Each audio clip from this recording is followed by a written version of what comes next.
মহানগৰীত গৰু বিহুৰ বিশেষ পৰিৱেশ। মহানগৰীৰ লালমাটিৰ বৰসজাই মৈদাম দুৰ্গা মন্দিৰ লেখৰ উদ্যোগত সম্পূৰ্ণ পৰম্পৰাগতভাৱে পালন কৰা হয় গৰু বিহু।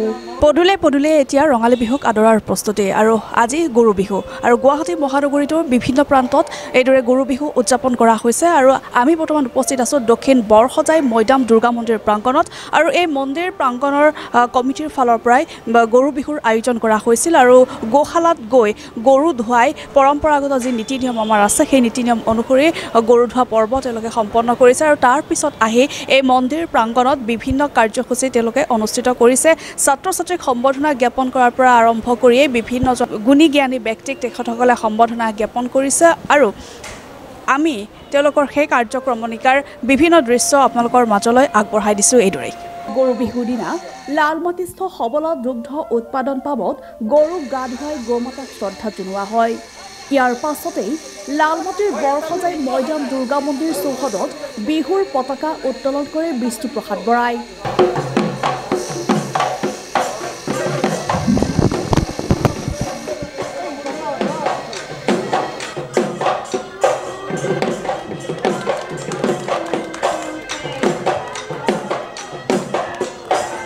পতাকা উত্তোলনৰ সমান্তৰালভাৱে মন্দিৰৰ লগত জড়িত মহিলা শিল্পীসকলে সমবেত কণ্ঠত পুৰুষোত্তম দাসৰ শ্ৰীময়ী অসমীৰ শীতল বুকুত উঠে উৎসৱৰ মধু আলোড়ন শীৰ্ষক গীতটি পৰিৱেশন কৰি আয়োজনৰ জীপাল আৰম্ভণি কৰে।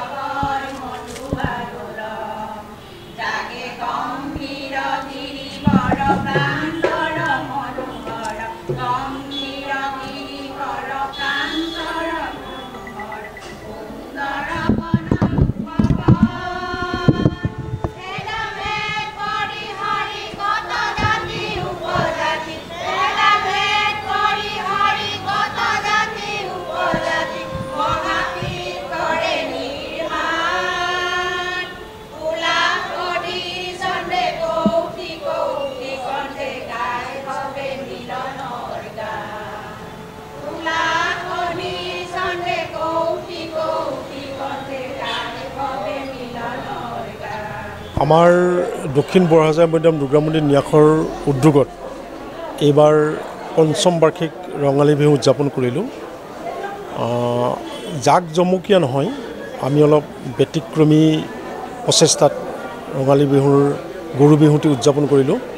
আমাৰ অসম গো সেৱা সমিতিৰ প্ৰাংগণত যিটো গো পালনৰ ব্যৱস্থা আছে সেই গো পালকসকলক আমি মৰমৰ বিহুৱানখন তেওঁলোকৰ হাতত অৰ্পণ কৰিলোঁ আৰু তাতেই গৰুক গা ধুৱালোঁ। জেনেৰেলি মানুহবিলাকে টাউনত যিবিলাকে বিহু পাতে তেওঁলোকে কাৰোবাৰ গোহালিৰ পৰা এটা গৰু লৈ আহি নদীত বা বেলেগ পানীৰে গৰুক গা ধুৱায়, কিন্তু আমি তেনেকৈ নহয়। আমি গো সেৱা সন্থাৰ কাৰ্যালয়ত গৈ তেখেতসকলৰ প্ৰাংগণত থকা গৰুখিনিক গা ধুৱালোঁ, গো পালকসকলক বিহুৱান দিলোঁ। লগতে বিহু উদযাপন সমৃদ্ধ কৰি তোলে বিহু হুঁচৰি পৰিৱেশনে।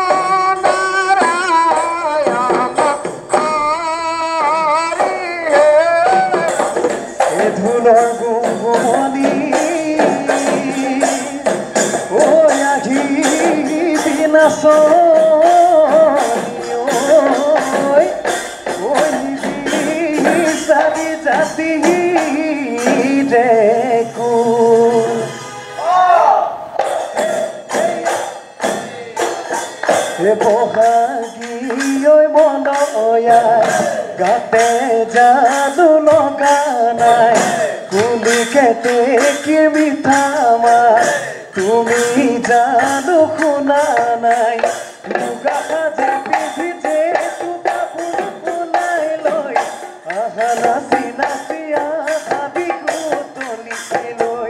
আনহাতে লালমাটি দুৰ্গা মন্দিৰৰ বিহুৰ আয়োজন মানে বিভিন্ন ইতিবাচক দিশৰ সমাহাৰ। এই পৰম্পৰা অক্ষুণ্ণ ৰখা হৈছে এইবাৰো। বিহুৰ জাকজমকতা পৰিহাৰ কৰি এক গাম্ভীৰ্যপূৰ্ণ অনুষ্ঠানত কৰুণাধাৰা কলিয়াখানাই শ্মশান আৰু অমল প্ৰভা দাস বিদ্যালয়ক আৰ্থিক বৰঙণি আগবঢ়োৱা হয়। লগতে অমল প্ৰভা দাস বিদ্যালয়ৰ পৰা এই বৰ্ষত সুখ্যাতিৰে হাইস্কুল শিক্ষান্ত পৰীক্ষাত উত্তীৰ্ণ হোৱা সুমিমা বেগমক সম্বৰ্ধনা জনোৱাৰ লগতে আৰ্থিক বৰঙণিও প্ৰদান কৰা হয়। ইয়াৰ আগেয়ে সভাৰ আৰম্ভণিতে একাংশ মহিলা শিল্পীয়ে দুৰ্গা বন্দনা পৰিৱেশন কৰে। অনুষ্ঠানৰ শেষত পৰম্পৰা অক্ষুণ্ণ ৰাখি জলপান গ্ৰহণৰ ব্যৱস্থা কৰা হয়। এইদৰেই বছৰি আহিব আপোন বিহুটি। আমাক এক হোৱাৰ আহ্বান জনাই সমাজখন সুস্থ কৰাৰ বাট মুকলি কৰি গৈ থাকিব। ডেইজি অনুৰঞ্জনৰ ৰিপৰ্ট, ডেমক্ৰেচি লাইভ। পতাকা উত্তোলনৰ পিছত আমি এখন ৰাজহুৱা সভা অনুষ্ঠিত কৰিলোঁ আৰু এই ৰাজহুৱা সভাতেই 3টা অনুষ্ঠান কৰুণাধাৰালৈ 5,000 টকা আমি সাহায্য প্ৰদান কৰিলোঁ আৰু অমল প্ৰভা দাস শিক্ষানুষ্ঠান যিটো আছে বেচৰকাৰী শিক্ষানুষ্ঠান, সেই শিক্ষানুষ্ঠানৰ ছাত্ৰ ছাত্ৰীসকলৰ মংগলৰ বাবে 5,000 টকা অৰ্পণ কৰিলোঁ আৰু কলিয়াখানাই শ্মশান সমিতি যিখন আছে সেই শ্মশান সমিতিৰ কাৰণে 12,000 টকা বছৰৰ বিজুলী খৰচৰ বাবে আমি অৰ্পণ কৰিলোঁ আৰু অমল প্ৰভা দাস শিক্ষা প্ৰতিষ্ঠানৰ যিগৰাকী ছাত্ৰীয়ে ষ্টাৰ মাৰ্ক লৈ স্কুলখনলৈ অঞ্চলটোলৈ গৌৰৱ কঢ়িয়াই আনিলে তেওঁকো আমি ইয়াত মাতি আনি সম্বৰ্ধনা জনালোঁ। ভৱিষ্যতে সুনাগৰিক হোৱাৰ বাবে তেওঁক আশীৰ্বাদ প্ৰদান কৰিলোঁ আৰু নগদ ধন আৰু এখন ডিক্সনাৰী দি তেওঁৰ ভৱিষ্যত জীৱনৰ উত্তৰটো কামনা কৰিলোঁ। আমি বিহু বুলি ৰাইজৰ পৰা দাবী ধমকি দি পইচাৰ সংগ্ৰহ নকৰাৰ সিদ্ধান্ত এটা আগতে লৈ থৈছিলোঁ। এইবাৰ আমি কোনো ধৰণৰ এটকা পইচাৰো আমি ৰাইজৰ পৰা সংগ্ৰহ কৰা নাই। আমি যোৱাবাৰ সদস্যসকলে পইচাৰ সংগ্ৰহ কৰি কৰুণাধাৰাক 50,000 টকা সাহায্য প্ৰদান কৰিছিলোঁ। এইবাৰ আমি এজন সাধাৰণ নাগৰিকৰ, এজন সাধাৰণ সতীৰ্থ, এজন সাধাৰণ সদস্যৰ পৰা 1 টকাও সাহায্য লোৱা নাই। আমাৰ মন্দিৰৰ পুঁজিৰ পৰা আমি তেওঁলোকক সাহায্য প্ৰদান কৰিলোঁ আৰু এয়া আমাৰ এটা গৌৰৱ, আমাৰ এটা সাহস, আমাৰ এটা অনুপ্ৰেৰণা যে আমাৰ মন্দিৰৰ কামখিনিয়ে কাৰোবাক যদি অকণমান প্ৰেৰণা যোগায়, কাৰোবাক যদি অকণমান সহায় যোগায়, কাৰোবাক যদি জীৱনৰ উত্তৰটোত অকণমান সহায় হোৱাত প্ৰেৰণা যোগায়, সেয়ে আমাৰ বাবে আশীৰ্বাদ। প্ৰথমতে মই সমূহ অসমবাসী ৰাইজলৈ বিহুৰ আন্তৰিক শুভেচ্ছা জনাইছোঁ আৰু নতুন বৰ্ষ সকলোৰে কাৰণে আনন্দময় সুখময় হওক তাৰে কামনা কৰিছোঁ। বিহুটো অসমৰ জাতীয় উৎসৱ, কিন্তু এই জাতীয় উৎসৱৰ যিটো জাতিৰ যে সহযোগিতা বা এই বস্তুটো যেন লাহে লাহে কমি আহিছে, এনেকুৱা এটা অনুভৱ হৈছে। আমাৰ সৰুকালিত আমি দেখিছিলোঁ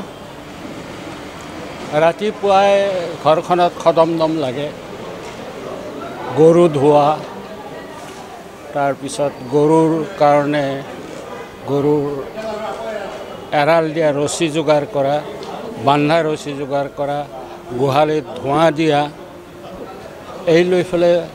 কিন্তু এতিয়া গাঁৱত গৰুৱেই নাই। নমস্কাৰ। মৰমলেণ্ডৰ জৰিয়তে সদৌ অসমবাসীলৈ ৰঙালী বিহুৰ আন্তৰিক শুভকামনা জনালোঁ। আমি দক্ষিণ পৰচাই দুৰ্গা মন্দিৰ ন্যাসৰ পৰা এদিনীয়াকৈ ৰঙালী বিহু উৎসৱ পালন কৰিলোঁ। কোনো বাহ্যিকতা, ৰঙালীৰ ৰং বৰ বিশেষকৈ নলগোৱাকৈ বিভিন্ন দুৰ্গতজনক আৰ্থিকভাৱে কিছু পৰিমাণে যিমান পাৰোঁ আমি সাধ্যানুসাৰে সহায় সহযোগ কৰিলোঁ। কোনোবা ভাল ৰিজাল্ট কৰা ছোৱালী আৰ্থিকভাৱে দুৰ্বল, তেওঁক যিমানখিনি পাৰোঁ আমাৰ সাধ্যানুসাৰে সহায় কৰিলোঁ আৰু তেনেকৈ অনুষ্টুপীয়াকৈ আমি বিহুটো সামৰণি মাৰিলোঁ। পোনপ্ৰথমে মই ডেমক্ৰেচি লাইফ আৰু ডেমক্ৰেচি লাইফৰ জৰিয়তে সদৌ অসমবাসীক ৰঙালী বিহুৰ শুভেচ্ছা জনাইছোঁ। আমাৰ এই দক্ষিণ বৰহজাই মৈদাম দুৰ্গা মন্দিৰ ন্যাসৰ মই এজন ন্যাসৰক্ষী। আমাৰ প্ৰায় 30জনমান সদস্য আছে, সদস্যৰ ভিতৰত ময়ো এজন তাৰে। গতিকে আমি অত্যধিক খৰচ কৰাটো বাদ দি পেলাই এদিনীয়াকৈ গৰু বিহুৰ মাধ্যমেদি আমি অসমীয়াৰ হৃদয়ৰ উৎসৱ ৰঙালী বিহুটো আমি এদিনীয়াকৈ আমি পালন কৰাৰ ব্যৱস্থা কৰিছোঁ। ডেমক্ৰেচি লাইফৰ লগতে সকলো অসমবাসীক ৰঙালী বিহুৰ আন্তৰিক শুভেচ্ছা জনালোঁ। আজি ভেটাপাৰা অঞ্চলতে নহয়, সমগ্ৰ অসমত আৰু ভৱিষ্যতলৈ হয়তো সমগ্ৰ ভাৰতবৰ্ষত এটা অগ্ৰণী, এটা নাম ল'বলগীয়া এটা অনুষ্ঠান হিচাপে গঢ় লৈ উঠিছে আমাৰ দক্ষিণ বৰহজাই দুৰ্গা মন্দিৰ ট্ৰাষ্ট। এই ট্ৰাষ্টে বিভিন্ন সময়ত বিভিন্নজনক কিছুমান মানৱ দৰৱী কাম কৰি আহিছে, বহুত সামাজিক অনুষ্ঠানৰ লগত তেখেতসকলে জড়িত হৈ বিভিন্নজনক সহায় কৰি আহিছে। গতিকে এই ধৰণৰ যিটো কাম কাজ তেখেতসকলৰ লগত সক্ৰিয়ভাৱে জড়িত নাথাকিলেও আমি আজিলৈ যি দেখি আহিছোঁ তাৰ কাৰণে আমি গৌৰৱ অনুভৱ কৰোঁ। মই মানে এইখন আমাৰ অসম গোঁসাই সমিতি, আমাৰ ইয়াতে আমাৰ 1958 চনত এইখন স্থাপন হৈছিল আৰু তেতিয়া এইটো আচলতে অমল প্ৰভা দাস বাইদেউৰ এইখন এটা অনুষ্ঠান। ইয়াতে গো সংৰক্ষণ কৰাৰ কাৰণে আমি এইটো হেৰি কৰিছোঁ আৰু ইয়াত আমি গৰু বিহুৰ দিনা প্ৰত্যেকবাৰে বিহুৰ সময়ত আমি এনেকৈ বিহু উদযাপন কৰোঁ। আৰু আজি কেইবছৰমানৰ পৰা আমাৰ দক্ষিণ বেলতলা মৈদাম বৰহজাই মৈদাম দুৰ্গা মন্দিৰে আমাৰ ইয়াত আহি গৰু বিহু উদযাপন কৰি থাকে। এইখিনি আমাৰ পৰম্পৰা।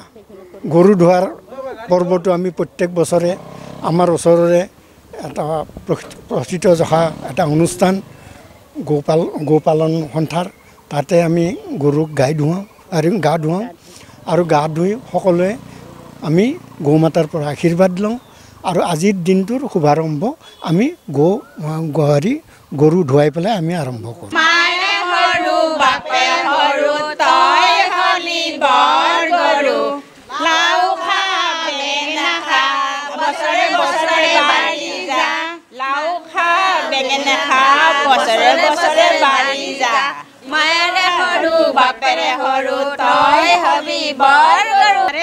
ধপলিয়াই আহিলো অজিৰালো হি গোছালা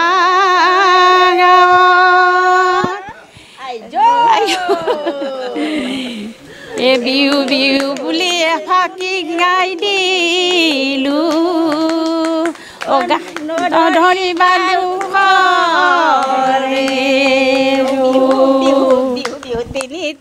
মাঘৰ বিহু ভোগালী, বহাগ বিহু ৰঙালী, বহাগতে ধেমালি কৰোঁ। শিলে বালি চৰাই ৰিপ ৰিপ কৰে ৰঙিলী তলে মোৰ কিলি যা ৰিপ ৰিপ কৰে পঙিলী শিলে বালি চৰাই দিলেহে নাচ ৰঙিলী হাতে মেলি মেলি নাচ ৰঙিলী বাহু দাঙি দাঙি নাচ ৰঙিলী নাচ পঙিলী কঁকালো ভাঙি ভাঙি কঁকালো ভাঙি ভাঙি নাচ।